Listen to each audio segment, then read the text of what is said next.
আল্লাহ পাক নবীকে সান্ত্বনা দিয়ে বলে, নবী আমার এমন পর্যন্ত যত বেঈমান আপনার চরিত্র নিয়ে কথা বলবে, আমি আল্লাহ আগেই ওপেন চ্যালেঞ্জ করে দিলাম, আপনার চরিত্রের সাথে পৃথিবীর কারো চরিত্র মিলবে না।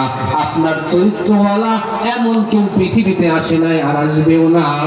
সমস্ত নবীদেরকে যেই পরিমাণ চরিত্র আখলাক ভালোবাসা দিলাম, এই পরিমাণ জ্ঞান বুদ্ধি ভালোবাসা চরিত্র আপনার নবীকে আমি একলা দান করেছি।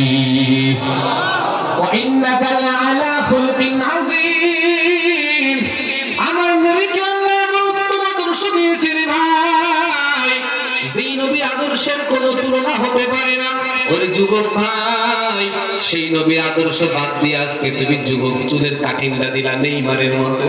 এর যুবক আল্লাহর গোলাম, সেই নবীর আদর্শ বাদ দিয়া আজকে তোমার গায়ের ভিতরে তুমি সাকিব আল হাসানের টি-শার্ট গায়ে দাও।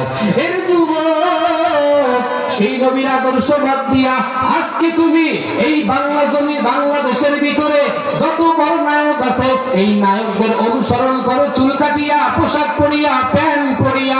অথচ আমার পয়গম্বর বলে, মান তাশাব্বাহা বিকওমিন ফাহুয়া মিনহুম। যেই ব্যক্তি যার সাথে মিল রাখবো হাসরের ময়দানে ওর হাসর ওর সাথেই হবে। তুই সাকিব খানের সাথে মিল রাখছস, তোর হাসরটা সাকিবের সাথেই হবে।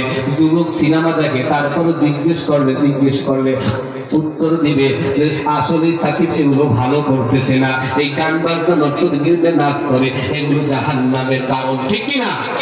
এই মাসলা ওরাই দেয়, আবার ওরাই তাদেরকে ফলো করে, তাইলে মাসআলা ওদের থেকে বের হবে। তুই যদি বলার আগ পর্যন্ত এই সাকিবের অনুসরণ